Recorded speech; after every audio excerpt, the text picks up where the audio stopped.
राजधानी जयपुर जो गुलाबी नगरी के नाम से जानी जाती है, लेकिन इस गुलाबी नगरी के अंदर अभी का माहौल कुछ अलग ही नजर आ रहा है।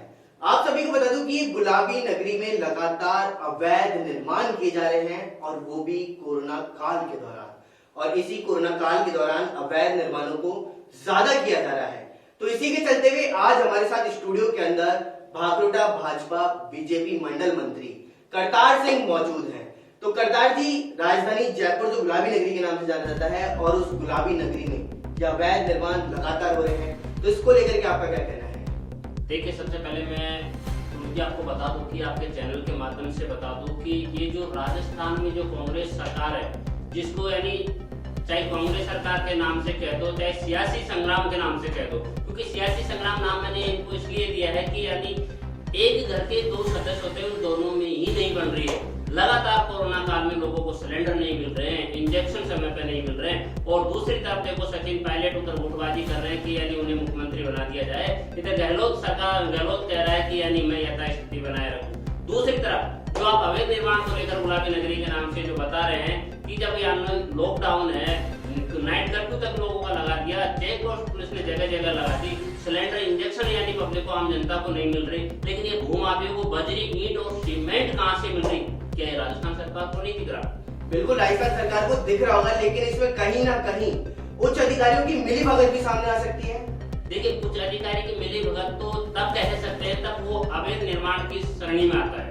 अवैध निर्माण की श्रेणी में आती है, बिल्डर है, वो भूमाफिया तो इसलिए कहते हैं कि वो गोचर भूमि है, सरकारी भूमि है, उन पे भी कब्जा करके जो नाले की जमीन है, जिस समय यानी हमारी बीजेपी सरकार थी, नाले से यानी किलोमीटर दूर तक यानी निर्माण आपको नजर नहीं आ रहा होगा जयपुर शहर गुलाबी नगरी में। लेकिन आज वो स्थिति हो गई कांग्रेस सरकार आते ही राजस्थान में कि जो यानी द्रौपदी नदी का जो नाला है उसको भी भूमाफियों ने पूरा अपने कब्जे में लेकर वहां पर बिल्डिंगें खड़ी कर ली, जो जीरो सेट वेट पर है, जेडीए के यानी बायलॉज से भी नहीं है, बायलॉज का उल्लंघन किया गया।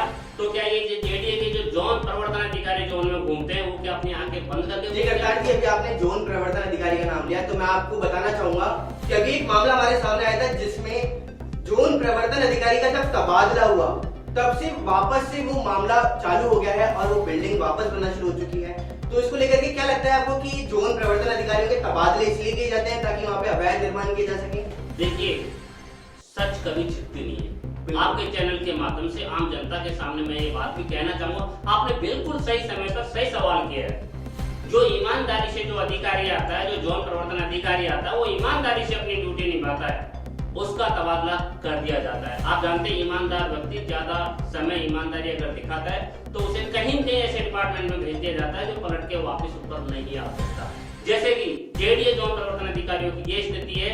आप इसी बात को ले लो, जयपुर जो गुलाबी नगरी के नाम से जानी जाती है, उसमें ऐसे जोन प्रवर्तन अधिकारी आए जिन्होंने अवैध निर्माण पर नकेल कसी पूरी तरह से। लेकिन वहीं दूसरी तरफ जब जेडीए जोन सीआई को, ये जेडीए के उच्च अधिकारियों को ये बर्दाश्त नहीं हुआ तो उनका तबादला कर दिया जाता है। फिर जैसे ही जोन प्रवर्तन अधिकारियों का फेरबदल होता है, फिर से वो अवैध निर्माण चालू किया जाता है। क्या ये भ्रष्टाचार में नहीं आता? बिल्कुल बिल्कुल, ये भ्रष्टाचार में तो जरूर आता है। लेकिन इसी बीच मेरा सवाल ये आ रहा है कि जब जोन प्रवर्तन अधिकारी की मिलीभगत भी इसमें सामने आती है, तो आखिर कार्रवाई कहां से की जाएगी और कौन कार्रवाई करेगा? देखिए, मैं बता दूं आपको कि सर्वप्रथम जब अपने अवैध निर्माण की जब चर्चा ही कर बैठे हैं, तो मैं जनता के सामने आज खुल के बोलूंगा। आज मुझे कोई नहीं रोक सकता, क्योंकि मैं सच इस चैनल न्यूज़ 19 के माध्यम से जनता को दिखाऊंगा। बिल्कुल बिल्कुल।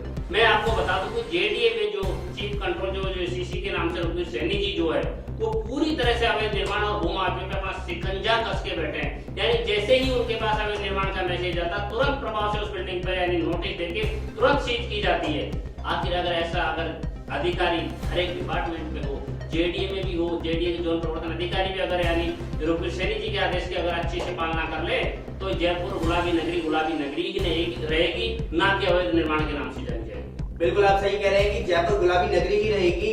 और रघुवीर सैनी जो सीसी आपने बताए हैं, अगर उनको शिकायत की जाए, यदि आप लोगों के पास भी कोई ऐसे अवैध निर्माण या आपकी कॉलोनी में देखने को मिल रहे हैं, तो आप भी उनकी शिकायत अवश्य करवा सकते हैं और गुलाबी नगरी को गुलाबी नगरी के नाम से वापस जनवाने में उनकी सहायता कर सकते हैं। तो इस खास मुलाकात के अंदर फिलहाल इतना ही। बने रहिए न्यूज़ 19 के साथ। नमस्कार।